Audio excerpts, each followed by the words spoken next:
Okay, this is our video on off-grid canning.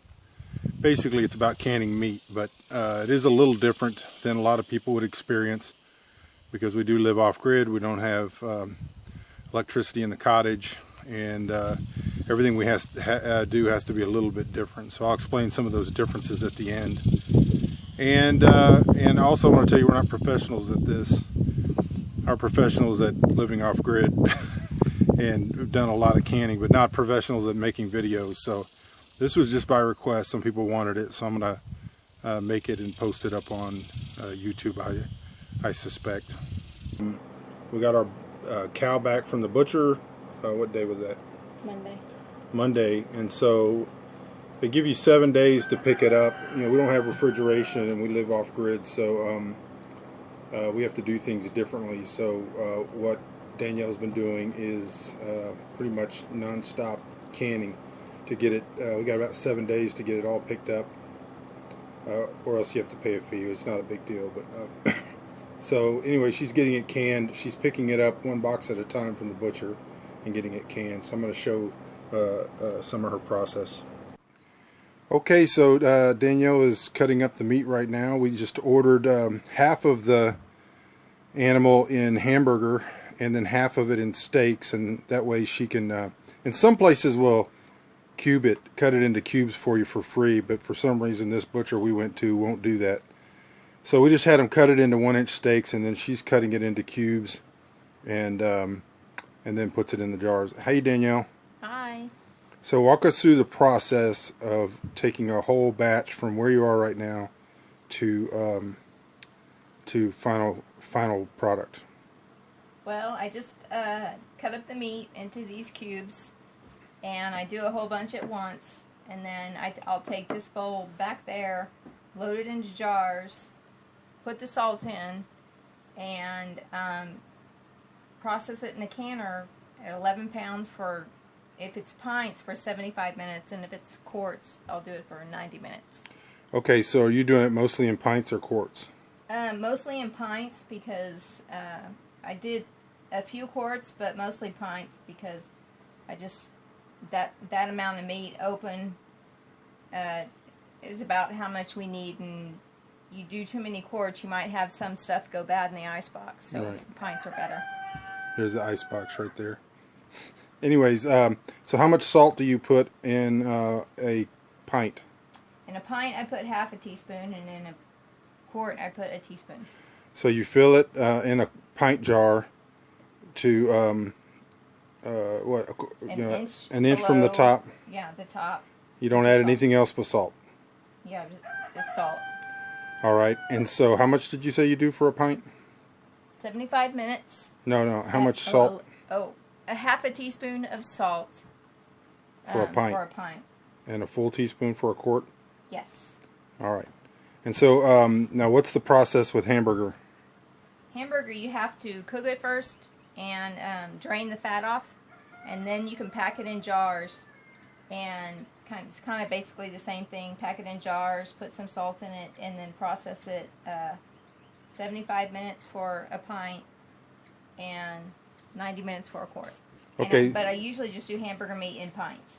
And so hamburger, you don't have to like cook it, you just brown it, right? Brown it just to kind of get a lot of the fat off. And then you drain the fat off? Yes. Yeah. Because that affects how much meat you can get in the jar. Then you pack it in the jar, you add your salt, it goes in the canner, and both types, cubes and hamburger, are for the same time. 75 minutes for a pint, 90 minutes for a quart.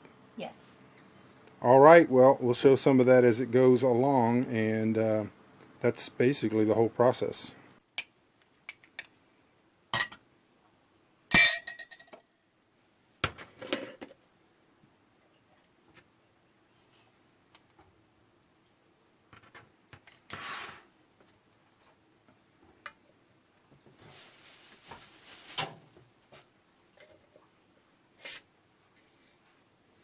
So it just goes in the canner. You have to use a pressure canner, though. You shouldn't use a water bath canner for meat. Am I right? Yes, you are correct.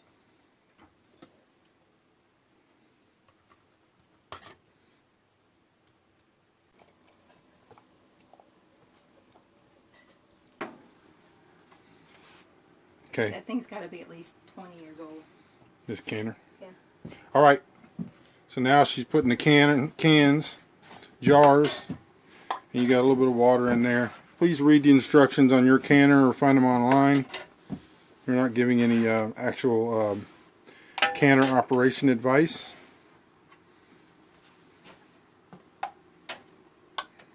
How lawyer of you. Yeah, I'm very lawyerly.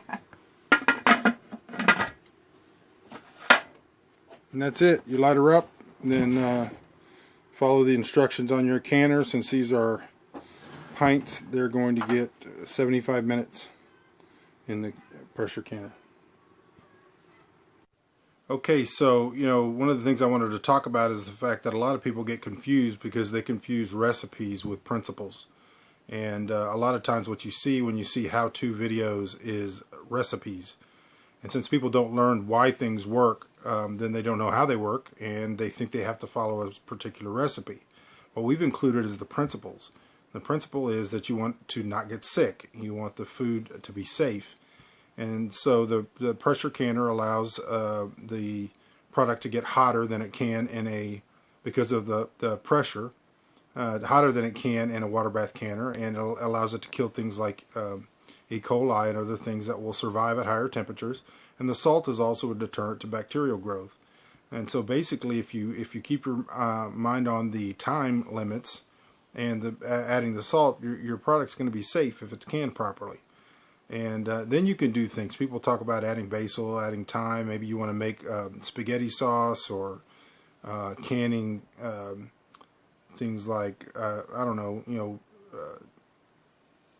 whatever it is you want to make with the meat. You can make meals, you can make stew, you can make stroganoff, and you can can those using the exact same principles once you know what it is that you're doing. So we just, we're real plain. We do everything very simply, and then we do the flavoring and the mixing and the ingredients on the back end when we're producing the product.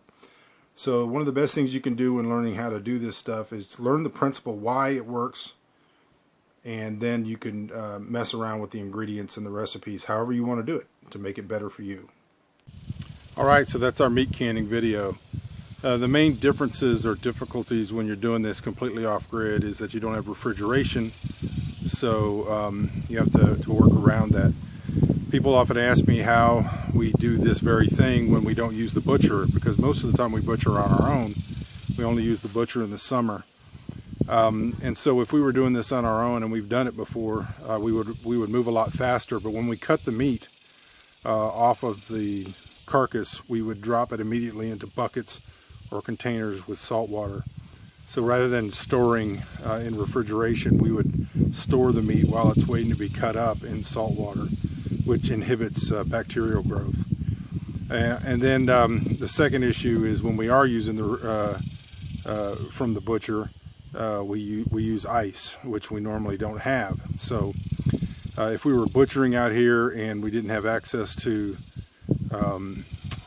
ice, which is most of the time, then we would butcher quickly. We would cut the sections off, drop them in buckets of salt. Those would go inside, and we would have a team, the family, cutting up cubes and putting them in jars. And then the other question is, how do we run the canner when we don't have electricity? We're using propane right now, but we've also done it on the wood stove. So the whole process can be done without any grid or outside utilities or power or energy. All right, if you have any questions, you can, I guess, put them in the comments. And do follow my YouTube station, or however you call it. I don't know the word for this stuff. Hope you enjoyed it. Talk to you later.